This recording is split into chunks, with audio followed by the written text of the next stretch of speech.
बिस्मिल्लाहिर्रहमानिर्रहीम। Dear students, network administration का हमारा नेक्स्ट प्रैक्टिकल है स्पैन वॉल्यूम्स। लास्ट टाइम हमने मिररिंग पढ़ी थी, यानी how to mirror the volumes.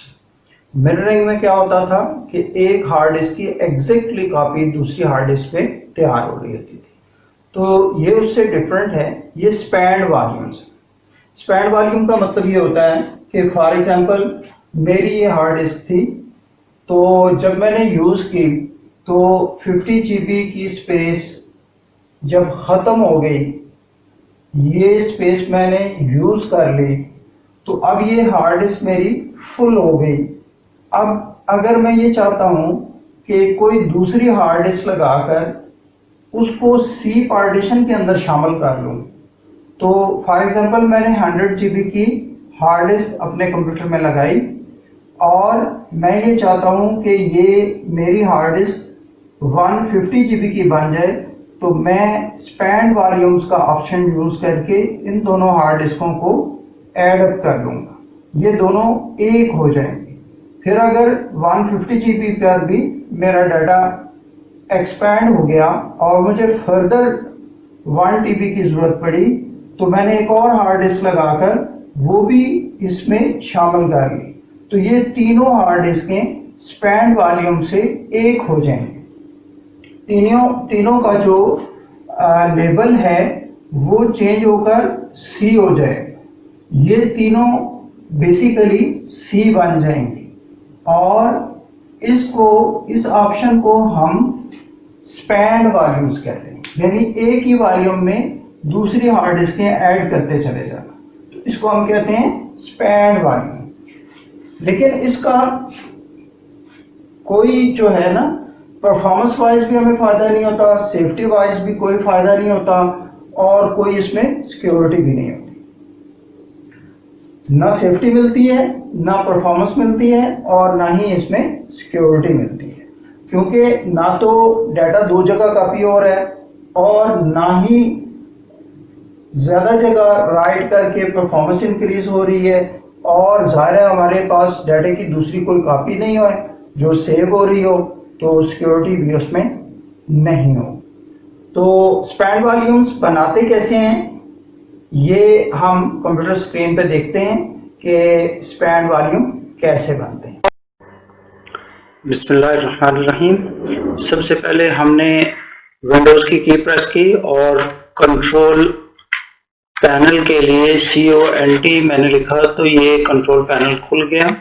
Control panel में जाकर सबसे पहले हम एडमिनिस्ट्रेटिव टूल्स पे क्लिक करेंगे।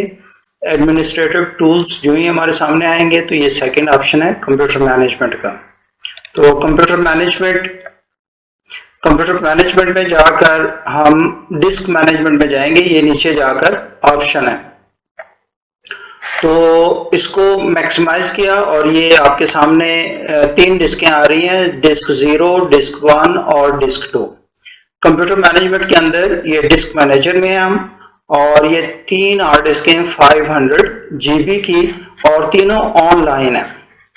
ये फर्स्ट डिस्क जो है इस पे इस वक्त विंडो चल रही है, ये देखें आप, ये सिस्टम रिजर्व C और F और ये D है और ये E है। इससे इस वक्त मेरा कंप्यूटर जो है वो इसने बूट किया और इससे विंडो चल रही है।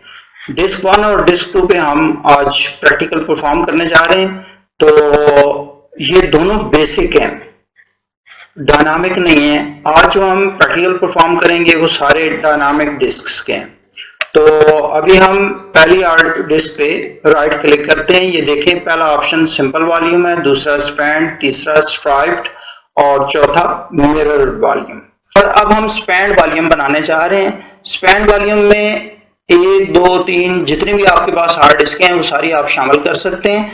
स्पैन वॉल्यूम का मतलब ये होता है कि जब एक हार्ड डिस्क में वो डाटा लिखता रहेगा, जब एक हार्ड डिस्क खत्म हो जाएगी तो दूसरी हार्ड डिस्क में डाटा लिखना शुरू कर देगा, दूसरी हार्ड डिस्क खत्म हो जाएगी तो तीसरी हार्ड डिस्क में डाटा लिखना शुरू कर देगा। और ये स्पैन वॉल्यूम का मतलब ये होगा कि ये तीनों हार्ड डिस्कें एक ही ड्राइव लेटर के साथ होंगी। हमारे पास 2 हैं, तो हम इन दोनों का स्पैन वॉल्यूम बनाने जा रहे हैं। Welcome to the new Spanned Volume Wizard. This wizard helps you create spanned volumes on disks. A spanned volume is made up of disk space on more than one disk. एक से ज्यादा disc पर span volume बनता है.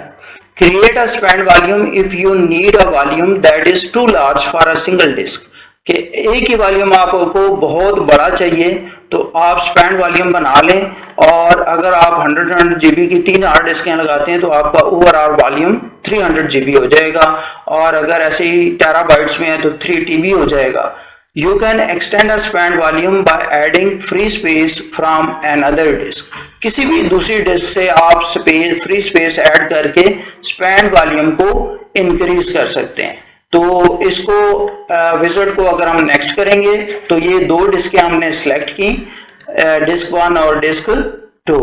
तो ये इसकी total space आ रही है 953874, और एक हार्ड डिस्क 476937 है और दूसरी भी इतनी है. तो हम कितनी स्पेस में ऐड कर रहे हैं, एक हार्ड डिस्क और ऐड कर रहे हैं, तो इसको हम नेक्स्ट कर रहे हैं.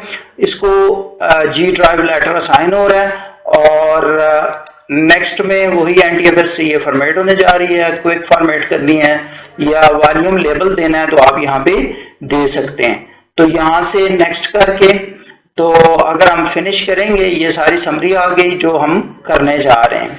तो जो ही हम फिनिश करेंगे ये कहेगा कि जी इनको पहले डायनामिक डिस्क में कन्वर्ट करना पड़ेगा. जो ही हम यस करेंगे तो ये डायनामिक डिस्क में कन्वर्ट हो गई, और उसके बाद ये स्पैन वॉल्यूम क्रिएट हो गया. ये देखें, ये पर्पल कलर का स्पैन वॉल्यूम दोनों हार्ड डिस्कों पे क्रिएट हो गया. दोनों का लेबल भी न्यू वॉल्यूम लेबल है, और दोनों को जो ड्राइव लेटर असाइन हुआ है that is ji.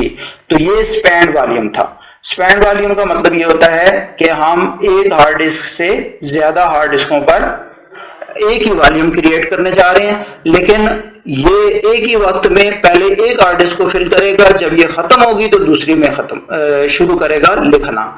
Stripe volume में ऐसे नहीं होता. स्ट्राइप वॉल्यूम में वो जितनी भी हार्ड डिस्कें होती हैं सब पर एक ही वक्त में लिख रहा होता है, लेकिन डाटा को डुप्लीकेट नहीं कर रहा होता, जबकि मिरर वॉल्यूम में डाटा डुप्लीकेट हो रहा होता है. स्ट्राइप और स्पैन में डुप्लीकेट नहीं हो रहा होता, लेकिन यह है कि स्ट्राइप की परफॉर्मेंस अच्छी होती है, स्पैन की परफॉर्मेंस अच्छी नहीं होती, क्योंकि इसमें एक ही हार्ड डिस्क बैक वक्त काम कर रही होती है. जब एक खत्म हो जाती है तो फिर वो दूसरी शुरू करता है. तो मुझे उम्मीद है आपको मिरर वॉल्यूम बनाने भी आ गए होंगे, समझ भी आ गए होंगे, और स्पैन वॉल्यूम बनाने भी आ गए होंगे और समझ भी आ गए होंगे. तो इनकी प्रैक्टिस करें. इसी के साथ इजाजत चाहूंगा. अल्लाह हाफिज.